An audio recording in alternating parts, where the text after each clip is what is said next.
안녕하세요. 길다면 길고 짧다면 짧은 7년 동안의 결혼 생활을 끝마친 이혼녀입니다. 저는 결혼만 하게 되면 앞으로 남은 인생 행복하게 보낼 수 있을 거라고 생각했어요. 하지만 결혼을 한다고 해서 다 행복해지는 건 아니더라고요. 서로 다른 둘이라서 좋은 것도 있었지만 안 좋은 것도 그만큼 많았어요. 결혼은 현실이라고 신중하게 생각하라고 했지만 이건 실제로 겪어본 사람만 알 수 있겠더라고요. 결혼 얘기가 오갈 당시엔 주변에서 제게 뭐라고 조언을 하든 들리지 않았어요. 이 사람만 제 곁에 있어주면 어떤 길이든 꽃길처럼 같이 걸어나갈 수 있을 것 같았으니까요. 하지만 현실은 너무 가혹했고 절대 호락호락하지 않았어요. 자신의 인생에서 주인공은 오직 자기 자신뿐이라는 말이 있잖아요. 그래서 저는 항상 로맨스 드라마 속 여주인공을 꿈꿔왔었어요. 정신을 차려보니 저는 배역 이름도 대사도 없는 단역에 불과했지만요. 제 결혼 생활을 굳이 드라마에 비유해보자면 막장 드라마가 제일 잘 어울렸어요. 막장 드라마 주인공 같은 제 이야기를 지금부터 여러분들께 들려드릴게요. 저는 평범한 중소기업에 다니고 있던 월급쟁이 회사원이었어요. 안전한 게 세상에서 제일 좋다고 생각했던 전 남 밑에서 일하면서 매달 정해진 날에 제때제때 월급을 받는 생활에 굉장히 만족하고 있었어요. 당시 결혼할 마음이 없었지만 하게 된다면 저와 똑같은 월급쟁이랑 하고 싶었어요. 저는 결혼을 일찍 하고 싶은 마음이 없었기 때문에 성인이 되어서는 연애를 하지 않았어요. 연애한다고 해서 다 결혼을 하는 것은 아니지만 혹시나 실수라도 하게 될까봐 미리부터 겁을 먹고 걱정스러운 마음에 시작조차 하지 않았죠. 그러다 평소에 전화를 하지 않던 친구가 무슨 급한 일인지 제게 전화를 했더라고요. 대뜸 소개팅에 나갈 사람이 없다고 제발 한 번만 나가달라고 사정을 하는 거예요. 수진아, 나 부탁이 있는데 들어줄 수 있어? 아니, 꼭 들어줘야 해. 모레 소개팅이 하나 있는데 원래 가려던 애가 갑자기 펑크 내는 바람에 혹시 네가 대신 가주면 안 될까? 싫어, 안 나갈래. 나 원래 소개팅 같은 거 안 하는 거 알잖아. 다른 애한테 부탁해봐. 왜 미니 있잖아. 미니한테 부탁해보면 되겠네. 펑크낸 애가 미니야. 내가 너 소개팅 싫어하는 거 아는데 진짜 부탁할 사람이 너밖에 없어. 딱 한 번만 나가주라. 다음부턴 이런 부탁 안 할게. 응? 제발. 소개팅 특유의 어색한 분위기가 정말 싫은데 진짜 나밖에 없어? 부탁할 만한 다른 애 더 없어? 없어, 너뿐이야. 그러니까 제발 한 번만 나가주라. 응? 그냥 차 한 잔만 하고 온다고 생각해. 그 자리에만 나가주면 너가 무슨 행동을 하든 상관없어. 진짜지? 나 진짜 너네 만나듯 편하게 한다. 내가 무슨 행동을 하든 정말 상관없는 거 맞지? 진짜 내 마음대로 해버릴 거야. 그렇다니까. 편하게 아무렇게나 있다가 와. 가주는 것만으로도 나는 너무 고맙다 진짜. 어쩔 수 없이 처음이자 마지막이라는 생각으로 소개팅에 나갔다가 남편을 만나게 됐어요. 친구가 말하길 상대가 사업하는 남자라길래 전혀 관심이 없었어요. 사업한다고 늘 잘 될 거라는 보장도 없고 상승이 있으면 하락도 있는 법이니까요. 그래서 저는 정말 간단하게 차 한 잔만 마신다는 생각으로 아무 생각 없이 나갔어요. 아무 생각 없이 나가니까 떨리지도 않고 말도 술술 잘 나오더라고요. 오히려 망설임 없이 자신의 말에 대답하는 저를 보고 남편은 마음에 들었나 봐요. 저한테 차 다 마신 것 같으니까 카페에 나가서 간단하게 저녁을 먹자고 하더라고요. 어차피 저는 당장 집에 가서 할 것도 없으니까 별다른 뜻 없이 그러겠다고 했었어요. 카페에서 몰랐는데 저녁 먹으러 갔을 때 사람이 되게 매너가 좋고 뭐든 최대한 저한테 맞춰주시려고 신경 쓰는 모습이 제 눈에 보이더라고요. 그리고 돈 좀 벌면 종업원들한테 막대하지 않을까 했는데 종업원들한테 부탁할 때도 엄청 친절하게 말해서 저는 남편에게 되게 호감스러운 면을 많이 발견하게 됐어요. 하나 아쉬웠던 건 아무래도 사업을 한다는 점이었는데 그래도 사람은 성격이 좋은 게 최고니까 그 정도는 가볍게 넘어갈 수 있었던 것 같아요. 저희는 그렇게 2년 정도 짧지 않은 연애를 하고 결혼했습니다. 매일 데이트를 끝마치고 헤어지는 길이 아쉬웠는데 이젠 같은 집을 향해 가니 너무 좋더라고요. 5년 정도는 정말 신혼분위기 내면서 연애할 때보다 더 달달한 결혼 생활을 보냈던 것 같아요. 저는 그때까지만 해도 어리석게 이 행복이 영원할 줄만 알았어요. 그러다 한참 잘 되고 있던 남편의 사업이 한순간에 망하게 된 거예요. 남편 말에 의하면 직원 한 명이 회사 공금을 몰래 뒤로 싹 다 빼돌려서 그렇게 됐다고 하더라고요. 믿었던 직원에게 배신당한 충격에 남편은 꽤나 오랫동안 술에만 의지하며 살았던 것 같아요. 술에 찌들 대로 찌들어서 불과 한 달 전 멀끔했던 모습이 온데간데 없어졌더라고요. 제가 출근한다고 일어나면 술에 쩔어서 자고 있고 퇴근하고 오면 술에 쩔어서 들어오는 게 반복됐어요. 그러더니 한날은 예전처럼 멀끔한 복장으로 잠시 나갔다 오겠다고 하는 거예요. 남편은 사업의 끈을 놓지 못하고 사업 계획서를 들고 여기저기 투자처를 알아보고 있었던 거예요. 저는 그 모습을 가만히 쳐다만 보다가 남편이 너무 하고 싶어 하길래 제가 이제껏 모았던 돈을 줬어요. 여보, 그게 그렇게 하고 싶어? 그럼 급한 대로 이 돈이라도 가지고 해. 지금까지 내가 모았던 돈이야. 내 전 재산 지금 당신한테 바치는 거야. 그 대신 이번이 처음이자 마지막이다. 알겠지? 고마워. 진짜 고마워. 내가 잘 되면 꼭 갚을게. 이번엔 진짜 잘할 수 있어. 나 믿지? 나 당신 실망시키지 않을게. 보란듯이 성공해서 사모님 소리 듣게 해줄게. 사모님 소리는 바라지도 않으니까 일단 이 돈으로 잘해봐. 나도 당신 응원해. 평소에 하던 대로만 하면 다시 일어날 수 있을 거야. 그러니까 너무 기죽지 말고 시작해봐. 여보, 진짜 고마워. 나 정말 당신이랑 결혼하길 잘한 것 같아. 오늘 당신한테 진 빚 어떻게 해서든 내가 꼭 다 갚을게. 남편은 제 통장을 받아들고 미안하고 고맙다면서 저를 안고 울더라고요. 그 모습을 보고 있으니 얼마나 짠하던지. 그동안 사업하는 남편을 봐오면서 늘 성실한 모습을 보였기에 모아둔 돈을 망설임 없이 줄 수 있었던 것 같아요. 이제껏 남편이 사업하는 동안 허튼 짓 한 걸 본 적이 없었거든요. 그래서 새롭게 시작하면 꼭 다시 일어날 수 있을 거라고 굳게 믿었었어요. 하지만 남편의 사업은 처음 했었던 사업처럼 쉽게 되지 않았고 결국 또 망하게 되었죠. 그런데 문제는 남편이 저 몰래 집을 담보로 대출까지 받아서 사업을 한 것이었더라고요. 여보, 이게 뭐야? 우리 집이 왜 경매로 넘어가? 당신 혹시... 아니지? 설마 우리 집 담보로 대출 받은 거야? 여보, 미안해. 나도 잘해보고 싶어서 그랬던 거야. 당신이 준 돈으로는 부족하더라고. 그래서 그렇게 한 건데 이렇게까지 될 줄은 몰랐어. 그랬으면 나한테 먼저 말했어야지. 이렇게 중요한 일을 당신 혼자 결정하면 어떡해. 이 집 당신 혼자 사는 집도 아니잖아. 만약에 집 넘어가면 당장 어디로 가냔 말이야. 결국 집은 경매로 넘어가게 되었고 저희는 빈털터리로 겨우 발 뻗을 수 있는 단칸방에서 다시 시작했어요. 아직 저희 사이에 아이도 없고 둘뿐이니까 언제든 원래의 삶을 되찾을 수 있을 거라 생각했어요. 저는 남편에게 안정적으로 제때 월급이 들어오는 회사에 취직을 하라고 권했었어요. 하지만 남편은 첫 사업으로 한번 돈맛을 본 후라 그런지 사업을 포기 못하겠다고 하더라고요. 더 이상 사업할 돈도 없으면서 다음 사업 뭐 할지 생각하고 있더라고요. 저는 어렸을 때부터 주얼리에 관심이 많았었어요. 그래서 당시 회사 다니면서 취미로 액세서리를 만들었는데 돈 될 만한 게 뭐 있을까 한참을 찾다가 뛰어난 솜씨는 아니지만 직접 만든 액세서리를 팔아서 몇 푼이라도 더 벌자는 생각을 했어요.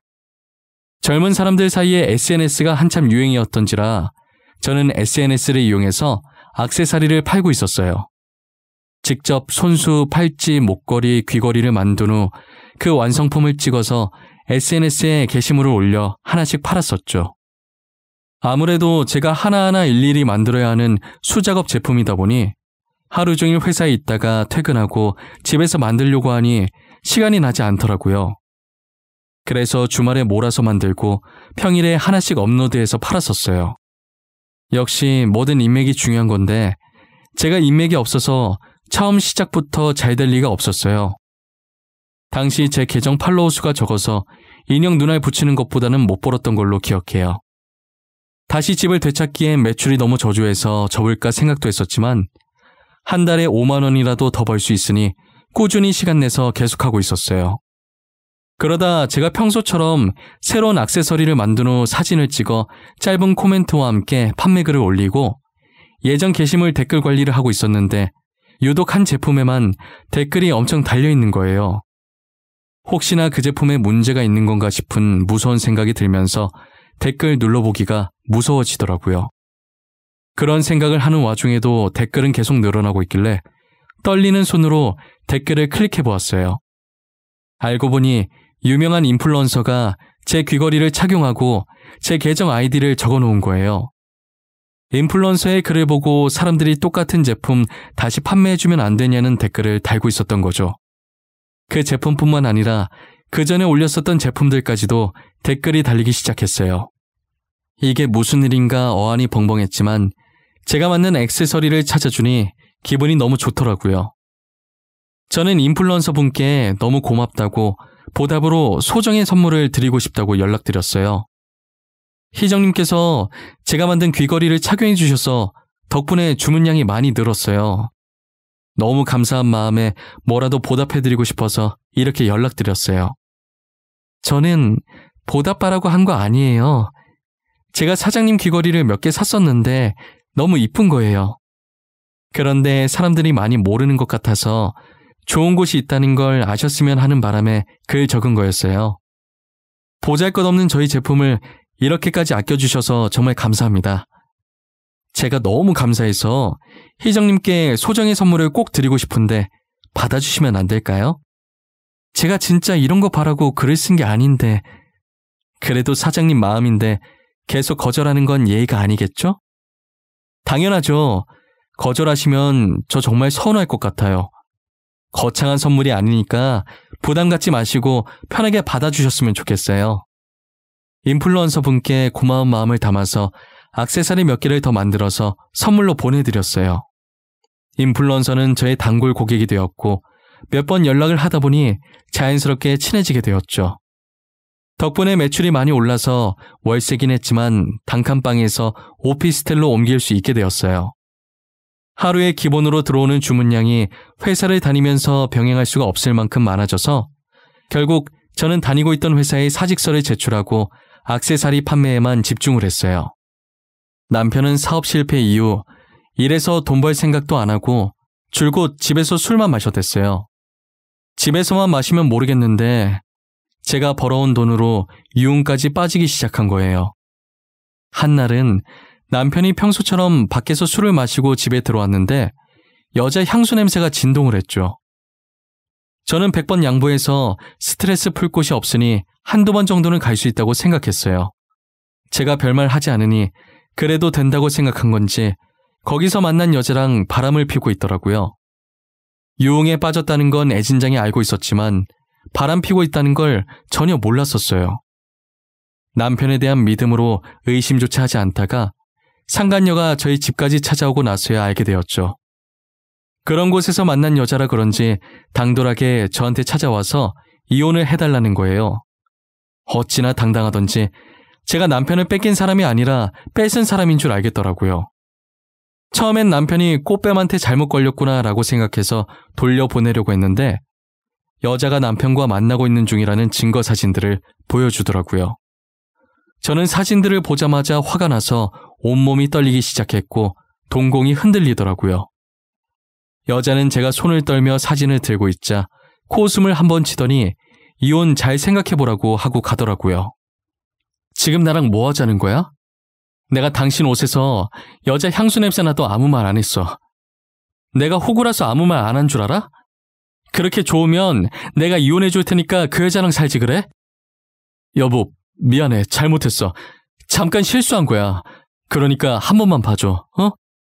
나는 사업 실패했는데 당신은 이렇게 잘 되는 거 보니 내 자신이 너무 한심해서 잠깐 방황했었어. 내가 당신 이러는 거 언제까지 봐줘야 하는 건데. 다른 회사라도 다니라고 몇 번이나 말했잖아. 왜 이렇게 사업을 포기 못해서 안 다닌 건데 집까지 잃어봤으면 포기할 줄도 알아야지. 진짜 이번엔 성공할 수 있을 것 같았단 말이야. 딱 느낌이 왔었다고. 당신이라도 나를 믿어줘야 하는 거 아니야? 다른 사람은 몰라도 당신은 믿어줘야지. 나는 절대 반대야. 다시는 이렇게 빈털터리로 쫓겨나고 싶지 않아. 그러니까 사업 포기하고 당장 그 여자나 정리해. 아니면 당신이랑 나랑 갈라 살 거니까. 알겠어? 남편이 바짓가랑이 잡고 비는 바람에 마음이 약해져서 한 번은 눈 감아주기로 했어요. 저는 저의 단골 고객인 인플루언서에게 남편과 있었던 일을 말해주었어요. 언니 동생하는 사이기도 하고 마땅히 털어놓을 곳이 없었거든요.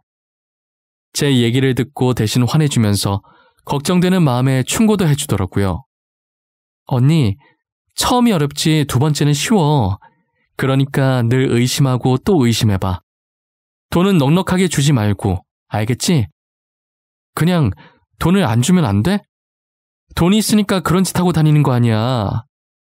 어떻게 그래? 너무 불쌍하잖아. 우리 그이 사업 실패하고 인맥도 다 끊겨버려서 스트레스 풀만한 게 술밖에 없어. 그러니 술이라도 마시게 해줘야지 어쩌겠어. 언니도 가만 보면 참 답답해. 나 같으면 진작 이혼하고 혼자서 편하게 살았어. 돈 안 벌면서 술만 퍼먹고 바람까지 피는 남편 뭐 이쁘다고 같이 사는지 모르겠네? 미우나 고우나 그래도 내 남편인데 이쁜 구석은 없어도 억지로 찾아서 이뻐해줘야지. 나 아니면 그 사람 누가 이뻐해주겠어? 안 그래?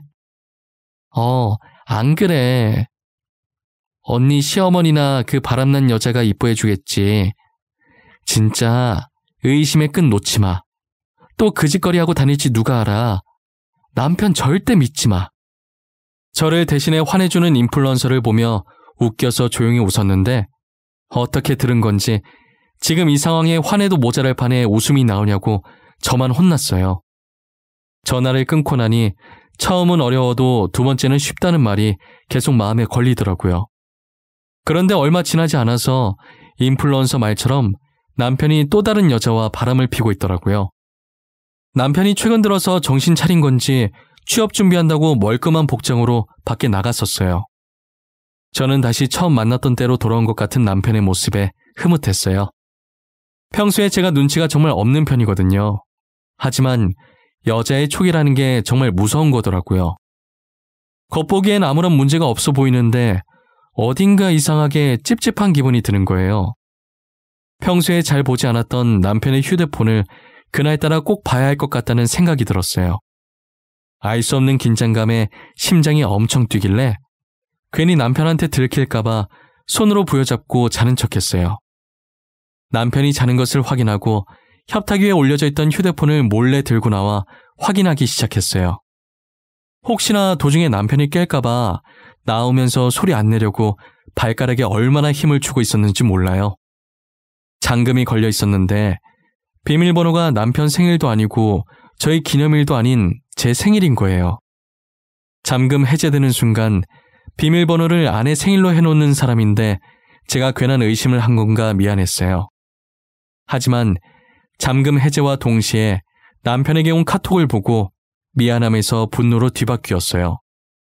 카톡을 확인하니 오늘도 즐거웠다고 얼른 남편과 결혼하고 싶다는 내용이더라고요. 너무 화가 난 나머지 눈물이 차올라서 화면이 제대로 보이지가 않는 거예요. 소매로 대충 눈물을 닦고 떨리는 손으로 카톡방에 들어가서 대화 내용을 저장해서 저한테 보내놨어요. 뒤에서 이런 짓 하고 다니는지도 모르고 그동안 남편을 믿어준 제 자신이 너무 비참해지더라고요. 처음 대화했던 날짜를 보니 저번에 걸렸던 여자와 비슷한 시점에 만나고 있었더라고요. 둘을 동시에 만나면서 저한테 걸린 여자와는 정리하고 지금 여자와는 저 몰래 계속 만나고 있었던 거죠. 상간녀와 결혼까지 약속했길래 저는 꼭 그 둘의 약속을 지켜주고 싶었어요. 그래서 사람을 시켜 둘이 만나고 있다는 증거들을 하나씩 모아두기 시작했죠. 당시 저는 어떻게 하면 이걸 시원하게 터뜨릴 수 있을까 하는 생각만 하면서 살았던 것 같아요. 그러던 와중에 시어머니께서 아무런 연락도 없이 저희 집에 방문하신 거예요. 들어오자마자 집골이 이게 뭐냐부터 시작해서 이래서 귀한 아들 맡기겠냐고 난리치시더라고요. 사업 망하고 빈털터리로 집에서 저러고 있어도 자기 아들이라면서 남편한테 잘하라고 못 본 사이에 얼굴이 안 좋아졌다면서 남편 양볼 감싸주며 유난을 떨고 있더라고요. 그 꼴을 보고 있자니 둘 다 제 집에서 확 내쫓고 싶었어요. 그러더니 대뜸 저한테 돈 좀 버는 것 같은데 모아둔 돈 있으면 달라고 하시는 거예요. 내가 듣자하니 요즘 둘째가 귀걸이, 목걸이 만들어서 돈 좀 번다며? 그럼 모아둔 돈 꽤나 있을 것 같은데. 그치? 어머님, 그래서 저한테 하시고 싶은 말씀이 뭐예요? 돈 내놓으라고 말하시려는 거예요? 죄송한데 제가 모아둔 돈이 없어요. 수익이 꽤 된다고 하던데 모아둔 돈이 왜 없어? 그러지 말고 모아둔 돈 좀 줘봐. 이번에 우리 첫째가 가게 확장 이전을 해야 하는데 돈이 모자라서 그래. 저 진짜 돈 없어요. 어머님이 저한테 돈 맡겨놓으신 것도 아니잖아요. 그동안 남편이 제 돈으로 술 퍼마시고 여자 만나러 다니느라 못 모았어요. 제 말에 시어머니께서는 살짝 당황한 듯 대답을 못하시고 남편을 쳐다보더라고요. 남편도 안절부절 못하고 가운데서 저와 시어머니 눈치만 보고 있는 거예요. 그리고 몇 초 뒤 다시 제게 시선을 돌린 시어머니는 얼굴색 하나 안 변하고 어처구니 없는 말씀을 하셨죠. 얘도 참 사람이 그렇게 꽉 막혀서야. 남자가 살다 보면 그럴 수도 있는 거지. 너는 살면서 실수 안 하니? 네가 얼마나 들들 볶으면 얘가 바람까지 피워? 지금 어머님 아들이 바람 핀 게 제 잘못이라는 거예요? 실수요? 의도적으로 다른 여자 만난 게 어떻게 실수가 될 수 있어요? 시아버지께서 그러셔도 넘어가 주시겠네요? 이게 시어머니한테 못하는 소리가 없네. 말이면 단 줄 알아? 우리 집안에 어쩌다 저런 게 들어와서는 안 그래도 저도 지금 이런 집안에 들어온 거 후회 중이라서요. 어머님도 제가 못마땅하신 것 같은데 빠른 시일 내에 남편이랑 이혼해야겠어요. 그냥 어른한테 죄송하다고 하면 끝날 일 가지고 뭐? 이혼? 그래, 이혼해라 이혼해. 너 당장 집에서 나가. 엄마 진짜 왜 그래? 여보, 그냥 당신이 참아. 엄마 나이 많으시잖아. 그러니까 당신이 여보, 어디가? 진짜 집 나가려고 그래? 이혼하겠다는 제 말에 시어머니께서는 얼굴이 시뻘개져서는 나가라고 소리치시는 거예요. 저는 그대로 안방에 들어가서 커다란 가방을 꺼내서 짐을 미친 듯이 싸기 시작했어요. 시어머니는 그런 제 행동에 대고 그동안 집 나가고 싶어서 어떻게 참았냐고 비아냥거리시더라고요. 다 싼 가방을 거실로 가지고 나와서 소파에 앉아있는 남편한테 들이밀었어요. 남편은 가방을 받아들고서 시어머니와 함께 이게 뭐냐는 눈빛으로 저를 쳐다봤어요. 저는 아무 말 없이 남편과 시어머니를 일으켜 문 앞까지 갔을 때쯤 둘은 어색하게 웃더라고요. 하하, 둘째야, 말로 하자꾸나 말로. 내가 아깐 정신을 잠깐 놨어. 원래 늙은이들 기분이 오락가락하지 않니? 여기 제 집이에요. 잊으셨나봐요? 당장 제 집에서 둘 다 나가요. 정말 1초라도 더 보고 싶지 않으니까. 경찰에 신고해서 끌려가기 전에 제발로 나가세요. 여보, 내가 미안해. 제발 화 풀어. 어머님 대신 내가 사과할게. 내가 이렇게 무릎도 꿇을게. 그러니까 어머님 말 너무 담아두지 마. 내가 어머님 말만 가지고 이러는 거 아니야. 당신 또 바람 폈더라? 이번엔 결혼까지 약속했던데 이 정도면 실수가 아니라 습관 아니니? 진짜 정 떨어져서 원. 무슨 소리야? 결혼 약속이라니. 나 그때 그 여자랑 다 정리했어. 너가 정리하라고 해서 그때 정리했다고. 만나는 사람 없다니까? 그럼 당신이 매일 만나던 주연이라는 여자는 뭐야? 그 여자 혼자서 너랑 결혼하려고 설레발치는 거니? 그냥 내가 헤어져 줄게. 당신은 주연이랑 살아. 상간녀와 같이 찍힌 사진들을 면전에 던져주니 그제서야 사태 파악이 됐는지 미안하다고 빌더라고요. 시어머니도 그 사진을 보고 남편 옆에서 무릎 꿇더니 손이 발이 되도록 싹싹 비는 거예요. 저는 문을 열어놓고 남편과 시어머니께 당장 나가라고 소리쳤어요. 꿈쩍도 하지 않길래 휴대폰을 들어 경찰서에 전화하는 신용을 하니 그제서야 헐레벌떡 나가더라고요. 그렇게 남편과 시어머니를 쫓아내고 이혼 소송과 상간녀 소송까지 걸었어요. 이 일을 인플루언서에게 말해주니 역시 한번 바람핀 사람은 계속 핀다는 말이 맞다고 난리였어요. 더 확실하고 시원하게 복수해줬어야 하는데 그러지 못한 걸 아쉬워하더라고요. 저도 이런 식으로 증거 사진을 풀려고 했던 건 아니어서 살짝 아쉬웠던 건 맞지만 그래도 지금 이혼해서 속은 후련하다고 했더니 제 속이 후련했으면 그걸로 된 거라고 했죠. 지금까지도 인플루언서 동생 덕분에 제 사업은 여전히 승승장구하고 있어요. 요즘은 다른 인플루언서들도 제 액세서리를 많이 찾아주시더라고요. 이제는 저 혼자서 감당할 수 없을 만큼 커져버려서 회사를 하나 내야 하나 고민 중에 있어요. 하지만 전 남편이 한번 직원한테 배신당해서 사업 망하는 걸 봐온 터라 고민이 되더라고요. 모든 사람들이 배신하는 것은 아니지만 그렇다고 해서 모든 사람들이 믿을 만한 것도 아니잖아요. 인플루언서가 쇼핑몰을 하고 있는 게 있는데 같이 동업하는 게 어떻겠냐고 물어보더라고요. 아무래도 인플루언서가 유명하니까 그 쇼핑몰도 매출이 장난 아니었어요. 자기 쇼핑몰로 들어오면 자기가 알아서 다 해주겠다고 하더라고요. 충분히 생각해보고 연락달라고 하길래 저는 3달 정도 심사숙고해서 같이 동업하기로 결정했어요. 정말 쇼핑몰 직원들이 다 알아서 하고 저는 디자인만 그려서 보내주면 끝이더라고요. 제가 만든 액세서리 수익도 정확하게 오차없이 분배해서 줬어요. 그리고 제가 독립해서 단독 쇼핑몰을 운영할 수 있게 가르쳐 주더라고요. 어느 정도 배우고 나면 저도 따로 쇼핑몰을 하나 내서 운영해 보려고 해요. 인플루언서를 만나게 된 건 정말 제 인생에서 다시 없을 행운이었던 것 같아요. 정말 인플루언서랑 같이 지내다 보니 배울 점이 참 많았어요. 알고 보니 산전수전 다 겪고 그 자리까지 온 거라고 하더라고요. 저번에 제 남편 일로 화냈던 것도 본인 전 남자친구가 그랬었다고 하더라고요. 그리고 원래 사람을 워낙 잘 믿어서 친구들한테 여러 번 배신도 당해보고 난 뒤로 사람 잘 안 믿게 됐는데 이상하게 저한테는 친언니 같은 느낌이 들더래요. 그래서 제 일에 자신의 일처럼 화나고 그랬다더라고요.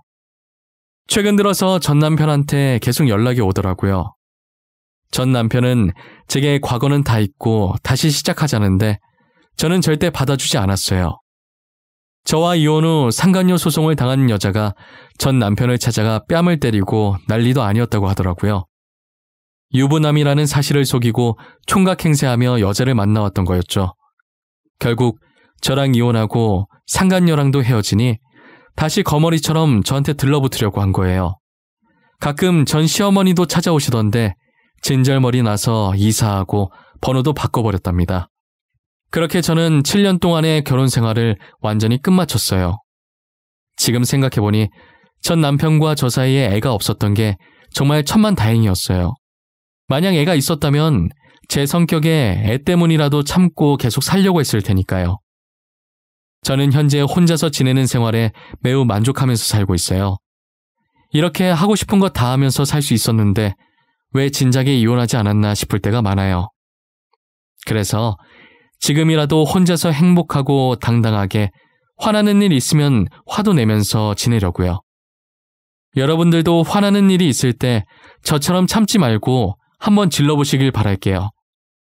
지금까지 제 긴 이야기 들어주셔서 감사합니다. 모두들 건강하시고 행복하세요.